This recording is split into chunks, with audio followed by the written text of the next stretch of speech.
കേരളത്തിൽ തെരഞ്ഞെടുപ്പ് പ്രഖ്യാപിച്ചതിന് പിന്നാലെ ജില്ലകളിൽ പ്രചാരണം ശക്തമായിരിക്കുകയാണ്.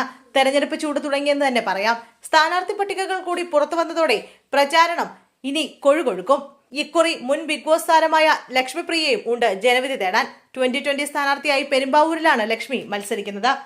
തദവസരത്തിൽ താൻ പ്രധാനമന്ത്രി നരേന്ദ്രമോദിയുടെ കടുത്ത ആരാധികയാണെന്ന് പറയുകയാണ് ലക്ഷ്മിപ്രിയ. ഭാരതത്തിലെ ഓരോ പെൺമക്കളുടെയും അച്ഛനാണ് മോദിയെന്നും അദ്ദേഹം നടത്തിയ പദ്ധതികൾ മറ്റൊരു സർക്കാരും നടത്തിയിട്ടില്ലെന്നും ലക്ഷ്മി പറയുന്നു. 100% മോദിജിയുടെ ആരാധികയാണ് ഞാൻ. അദ്ദേഹം കൊണ്ടുവന്നിട്ടുള്ള പദ്ധതികളാണ് അതിന് കാരണം.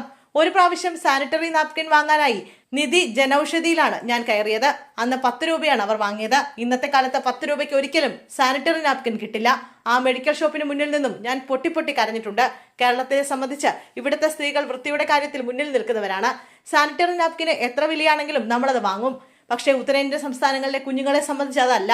അവർ ആർത്തവ സമയത്ത് ഉടുക്കാൻ ഒരു കഷ്ണം തുണി പോലും ഇല്ലാതെ സ്കൂളിൽ പോലും അല്ലെങ്കിൽ ജോലിക്ക് പോകാണ്ട് ചാരം, മണ്ണ്, ഇല എന്നിവയിൽ ഇരുന്നൊരു തലമുറയുണ്ട്. അവർക്ക് വേണ്ടിയാണ് 10 രൂപയ്ക്ക് സാനിറ്ററി നാപ്കിൻ എന്ന പദ്ധതി ആരംഭിച്ചിട്ടുള്ളത്. ഒരു സ്ത്രീ എന്ന നിലയിൽ എനിക്കത് കൂടുതൽ മനസ്സിലാക്കാൻ പറ്റും. മോദിജി എന്തൊക്കെ കാര്യങ്ങൾ ചിന്തിക്കുന്നുവെന്ന് ആലോചിച്ച് നോക്കൂ. ബയോളജിക്കലി അദ്ദേഹത്തിന് കുട്ടികളില്ലായിരിക്കും. പക്ഷേ ഭാരതത്തിലെ ഓരോ പെൺമക്കളുടെയും അച്ഛനാണ്. ആ സ്ഥാനത്ത് നിന്നാണ് നമ്മുടെ പ്രധാനമന്ത്രി ചിന്തിക്കുന്നത്. എല്ലാ വീടുകളിലും ഗ്യാസ് കണക്ഷൻ കൊണ്ടുവന്നു.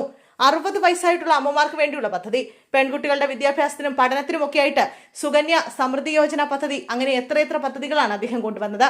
എതിരാളികൾ മോദിജിയെ കളിയാക്കുന്നത് പോലെ അദ്ദേഹം ഒരു ചായക്കടക്കാരന്റെ മകനായതുകൊണ്ട് തന്നെയാണ്, വളരെ താഴ്ന്ന നിലയിൽ നിന്നും പ്രവർത്തിച്ചു വന്നവനായതുകൊണ്ടാണ് ഒരു മനുഷ്യന് അടിസ്ഥാനപരമായി എന്തൊക്കെയാണ് വേണ്ടതെന്ന് മനസ്സിലാക്കി ഓരോന്ന് ചെയ്തത്. ഇതൊന്നും ഇവിടെ മാറി വന്ന ഇവിടെ കോൺഗ്രസ് ഭരണം മാത്രമേ വന്നിട്ടുള്ളൂ. ഇവരാരും ചെയ്തിട്ടില്ല. ഇതെല്ലാം കൊണ്ടുവന്ന വ്യക്തിയാണ് നരേന്ദ്രമോദിജി. അദ്ദേഹത്തെ ഞാൻ ആരാധിക്കുകയും സ്നേഹിക്കുകയും അദ്ദേഹത്തിന് വേണ്ടി പ്രാർത്ഥിക്കുകയും ചെയ്യാത്ത ഒരു ദിവസം പോലുമില്ല. അതുപോലെയുള്ള ആൾക്കാരാണ് നമ്മുടെ ഭാരതത്തിന് തീർച്ചയായും വേണ്ടതും. ഒരു യൂട്യൂബ് ചാനലിനോടായിരുന്നു താരത്തിന്റെ പ്രതികരണം. കഴിഞ്ഞ ദിവസം പ്രധാനമന്ത്രി നരേന്ദ്രമോദിയോട് ഏറെ ആരാധനയും സ്നേഹവും തനിക്കുണ്ടെന്ന് അനുമോൾ പറഞ്ഞിരുന്നു. നരേന്ദ്രമോദിയെ നേരിട്ട് കാണണമെന്ന് വലിയ ആഗ്രഹമുണ്ട്. അതിനൊരു അവസരത്തിനായി കാത്തിരിക്കുകയാണ്. ഉടനെ അത് സാധിക്കുമെന്നും അനുമോൾ പറഞ്ഞിരുന്നു.